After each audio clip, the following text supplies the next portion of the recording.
Hello student, welcome again. Today's topic is strategy of industrial growth during 1947 to 1990. हमें industrial growth को पढ़ना है 1947 से मतलब आफ्टर इंडिपेंडेंस टू 1990 मतलब रिफॉर्म्स आने तक। उससे पहले हम जानते हैं कि इंडस्ट्री की इंपॉर्टेंस क्या है, हम इंडस्ट्री के बारे में क्यों पढ़ रहे हैं। What are the main importance of industry? There are some points which explain all the importance of industry. First, epicenter of economic growth. Epicenter of economic growth मतलब इंडस्ट्री एक ऐसा सेंटर बन जाता है जहां से सारे डेवलपमेंट के रास्ते खुलते हैं। एग्रीकल्चर सेक्टर बेसिकली जो कि पहले था वो सर्वाइवल पर्पस के लिए होता है, बट इंडस्ट्री सारे पर्पस से हमारे हेल्थ, एजुकेशन, हमारे लाइफ स्टैंडर्ड सारी चीजों को इंप्रूव करने के लिए जरूरी होता है। Next, source of employment. Industrialization develop the employment opportunities. जहां इंडिपेंडेंस टाइम में इंडिया की जो इंडस्ट्रियलाइजेशन से एम्प्लॉयमेंट जनरेशन पावर था वो ओनली 10% था। इसको बढ़ाने के लिए, क्योंकि एग्रीकल्चर पे बहुत ज्यादा बर्डन हो रहा था, इसको बढ़ाने के लिए इंडस्ट्रियलाइजेशन की जरूरत होती है और इसीलिए इंडस्ट्री का इंपॉर्टेंस है क्योंकि वो ज्यादा से ज्यादा लोगों को जॉब प्रोवाइड कर सकता है। Next, sources of mechanized means of farming. Modern agriculture needed tractor, harvester, pump. Modern agriculture में ये सारी चीजों की जरूरत होती है और ये सारी चीज कौन प्रोवाइड कर सकता है? इंडस्ट्री प्रोवाइड कर सकता है। इसलिए इंडस्ट्री की जरूरत होता है। एग्रीकल्चर को प्रमोट करने के लिए भी, एग्रीकल्चर को प्रमोट, इंप्रूव, डेवलपमेंट करने के लिए भी इंडस्ट्री की जरूरत है। Next, impart dynamism to growth process. Life standard को अपलिफ्ट करने के लिए, लोगों को मॉडर्न बनने के लिए और बहुत सारे मशीन्स का यूज हम कर पाए, ये सब चीजों के लिए इंडस्ट्रियलाइजेशन की जरूरत होती है। Next, growth of civilization. Industrialization promote urbanization, वो शहरी क्षेत्र को विकसित करता है और शहरी क्षेत्रों में सुविधाएं बढ़ती है और सुविधाएं बढ़ने से लोग एज ए सिविलियन अपने आप को प्रमोट कर सकते हैं। Next, infrastructural growth. Infrastructural growth, development of infrastructure with the help of industrialization. कहते हैं both are inter related. Infrastructure और इंडस्ट्रियलाइजेशन दोनों एक दूसरे पे डिपेंड होता है। जहां पे इंडस्ट्री ग्रो करेगा वहां डेफिनेटली इंफ्रास्ट्रक्चर ग्रो करेगा और जहां पे इंफ्रास्ट्रक्चर ग्रो होगा डेफिनेटली इंडस्ट्री ग्रोथ करेगा, क्योंकि इंफ्रास्ट्रक्चर में रोडवेज, रेलवेज, ये सारे ट्रांसपोर्टेशन आ जाते हैं। बेटर इंफ्रास्ट्रक्चर में पावर जनरेशन आ जाते हैं, बैंकिंग सेक्टर आ जाता है। ये सारा ग्रो होने से डेफिनेटली इंडस्ट्रियलाइजेशन डेवलप होगा और इंडस्ट्रियलाइजेशन की बेसिस पे ये सारा भी डेवलप होगा। Next, industrialization a sign cure known of growth. बहुत सारे ऐसे विकसित देश हैं, develop countries, depends on industrialization, depends on industries. उनकी जो जीडीपी का परसेंटेज शेयरिंग हम देखें तो मैक्सिमम परसेंटेज इंडस्ट्री से जाता है और वो सारे कंट्री डेवलप कंट्री है। जितने भी डेवलपिंग कंट्री है वहां पे एग्रीकल्चर बेस्ड इकोनॉमी बेसिकली देखने को मिलता है। तो इससे हम ये कह सकते हैं कि definitely industry is a sign of growth. ये सारे इंपॉर्टेंस को बताते हैं इंडस्ट्री का।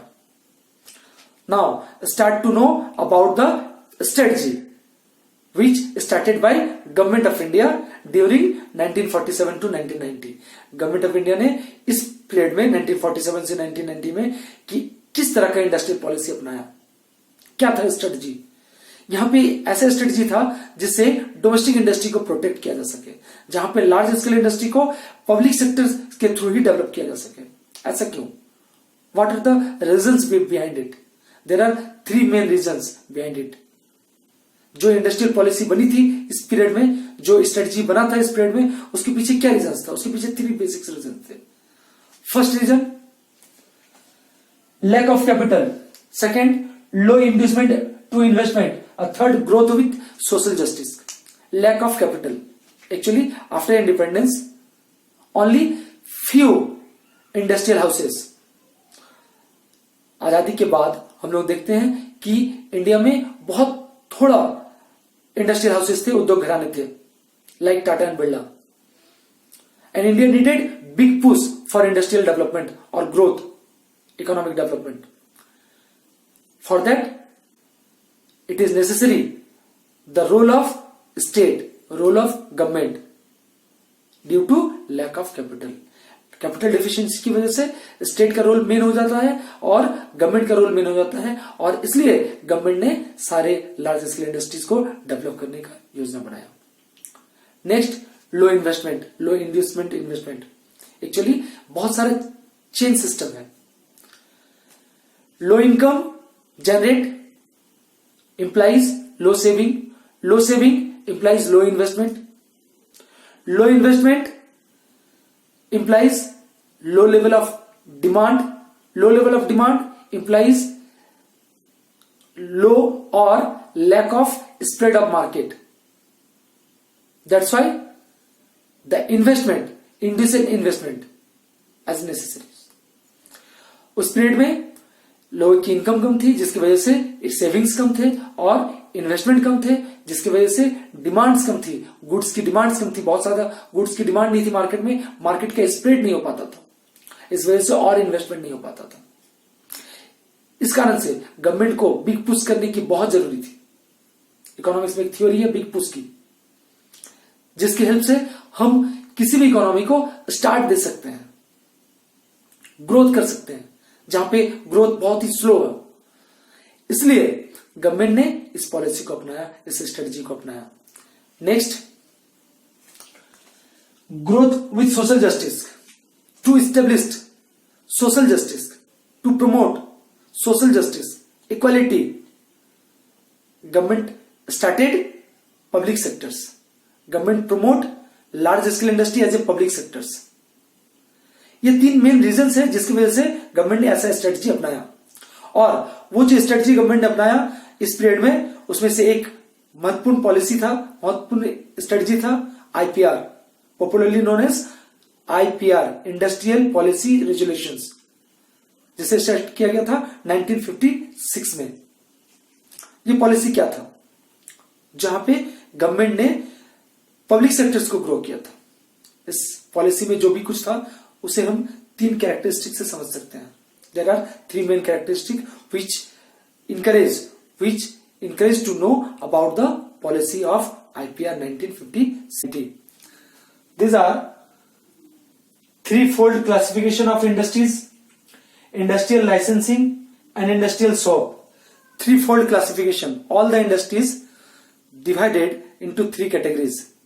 First category is related to energy like atomic energies, railways, defense. ये सारे इंडस्ट्री पब्लिक सेक्टर के अंडर में रहेंगे. ये सारे सेक्टर्स जो पब्लिक सेक्टर और गवर्नमेंट के डायरेक्ट अंडर में रहेंगे. सेकेंड कैटेगरीज जिसमें public and private sectors both होंगे, like fertiliser industries, mining, steel plants. इसलिए हम देखते हैं बहुत सारे माइनिंग्स जो प्राइवेट सेक्टर्स की भी हैं और पब्लिक सेक्टर से भी है. स्टील प्लांट प्राइवेट सेक्टर्स की भी हैं और पब्लिक सेक्टर्स की भी हैं. और third category rest of the industries which for private sectors only. ये सारे प्राइवेट सेक्टर्स के लिए रखा गया था. ये थ्री फोल्ड क्लासिफिकेशन था इंडस्ट्री का, इस पॉलिसी में ये था. नेक्स्ट था industrial licensing. Industrial licensing it not for new industries, it was necessary for all the industries which want to spread their production. ये सिर्फ नए इंडस्ट्री के लिए नहीं था, ये उस इंडस्ट्री के लिए भी था जो जिसका प्रोडक्शन स्प्रेड करना चाहती थी जो इंडस्ट्री. ये सारे प्राइवेट सेक्टर्स के लिए था. इस तरह की प्राइवेट सेक्टर्स को स्प्रेड करने के लिए लाइसेंसिंग पॉलिसी बनाया गया था. इसके पीछे रीजन क्या था? इसके पीछे रीजन था regional equality, to promote backward industries, backward regions with the help of industries. Backward region को डेवलप करने के लिए लाइसेंसिंग पॉलिसी बनाया गया था। गवर्नमेंट ऐसे इंडस्ट्रीज को लाइसेंस ज्यादा प्रमोट करती थी, ज्यादा देती थी, जो कि बैकवर्ड रीजन में अपनी इंडस्ट्रीज को चला सके, इसलिए ऐसा पॉलिसी बनाया गया था। Third, industrial saw means industrial concession provide by the government. Industrial concession like tax holiday, like subsidies for power. बहुत सारी इंडस्ट्रीज को सब्सिडी दी जाती थी गवर्नमेंट की तरफ से, और टैक्स हॉलिडे, बहुत सारे टैक्स में छूट या टैक्स को बहुत डिले करने की भी छूट मिलती थी। इस तरह से आईपीआर डोमेस्टिक इंडस्ट्रीज को, जिसमें प्राइवेट और पब्लिक सेक्टर्स दोनों को प्रमोट करने का एक पॉलिसीज, एक स्ट्रेटजी बनाया गया था इस आईपीआर में। इस आईपीआर में ये जो पॉलिसी बनाया गया था, इसके अंदर में दो चीजों को ग्रोथ करने का मोटिव बनाया गया था। What are the motive behind it? There were two main motive. These are growth of LSI and growth of SSI. Growth of LSI for public sectors, for generation of more employment and development. Steel plants, minings, इस तरह की industries को development के लिए, country की growth के लिए, GDP के लिए बनाया जा रहा था। और एसएसआई जो कि इंडियन इकोनॉमी के लिए बहुत इंपॉर्टेंट था। LSI large scale industry, SSI small scale industries. Small scale industries से क्या बेनिफिट था? एक्चुअली उसके कैरेक्टरिस्टिक्स से हम समझ सकते हैं, उसके फीचर से हम समझ सकते हैं कि स्मॉल स्केल इंडस्ट्री से क्या बेनिफिट था। ये तो काफी छोटे स्केल की इंडस्ट्री होते हैं, इससे कंट्री को क्या बेनिफिट था? तो there are three main characteristic which explain the importance of SSI. There are three characteristics: labor intensive techniques and employment friendly. Second, locational flexibility and equality oriented. And third, small investment and equity oriented. First, labor intensive technique. Small scale industry needed labor intensive technique. India जैसे country के लिए SSI बहुत important है, क्योंकि ये labour intensive technique को promote करता है। Large scale industry capital intensive technique को प्रमोट करता है। इंडिया जैसे कंट्री में जहां पे जॉब अपॉर्चुनिटीज ज्यादा चाहिए लोगों को, लेबर इंटेंसिव टेक्निक से किया गया प्रोडक्शन ज्यादा हेल्पफुल होगा। इस उद्देश्य से गवर्नमेंट ने इस पॉलिसी को रखा। और इससे एक चीज और था, ये इंप्लॉयमेंट जनरेट करने में ज्यादा सक्षम था लार्ज स्केल इंडस्ट्री के कंपेरिजन में। Next, locational flexibility. जहां पे लार्ज स्केल इंडस्ट्री को एस्टेब्लिश करने के लिए लोकेशन देखना होता है, बहुत सारी चीजों को चुनना होता है, जिसके बेसिस पे हम लार्ज स्केल इंडस्ट्रीज को प्रमोट कर सकते हैं। जहां पे पावर सप्लाई हो, जहां पे वाटर सप्लाई हो, जहां पे इंफ्रास्ट्रक्चर बेटर हो। But SSI has locational flexibility, किसी भी लोकेशन में हम इसे एस्टेब्लिश कर सकते हैं। इसलिए गवर्नमेंट ने इस पॉलिसी को अपनाया ताकि रीजनल बैलेंस क्रिएट हो सके, जिससे इक्वालिटी प्रमोट हो पूरे कंट्री में। Next, small investment. ये हम लोग पढ़ ही चुके हैं, उस टाइम में इन्वेस्टमेंट की लैकनेस थी, जिसकी वजह से स्मॉल इन्वेस्टमेंट, जो स्मॉल इन्वेस्टर था उनका इन्वेस्ट करने का एक प्लेटफॉर्म मिला, जिससे वो अपने इन्वेस्टमेंट से प्रमोट कर सके डेवलपमेंट को और एम्प्लॉयमेंट को, और कुछ प्रोडक्शन भी कर सके, जिससे इक्विटी जनरेट हो, जिससे सभी लोगों के पास इनकम आए। इस तरीके से गवर्नमेंट ने इस पॉलिसी से इस 1947 से 1990 के ड्यूरिंग में इस पॉलिसी को प्रमोट किया, जिससे डेवलपमेंट को हेल्प हुआ। हम लोग पढ़ेंगे नेक्स्ट वीडियो में इस स्ट्रेटजी से इसकी गुड इंपैक्ट, इसकी बैड इंपैक्ट और इस स्ट्रेटजी की फीचर्स। Okay, thank you.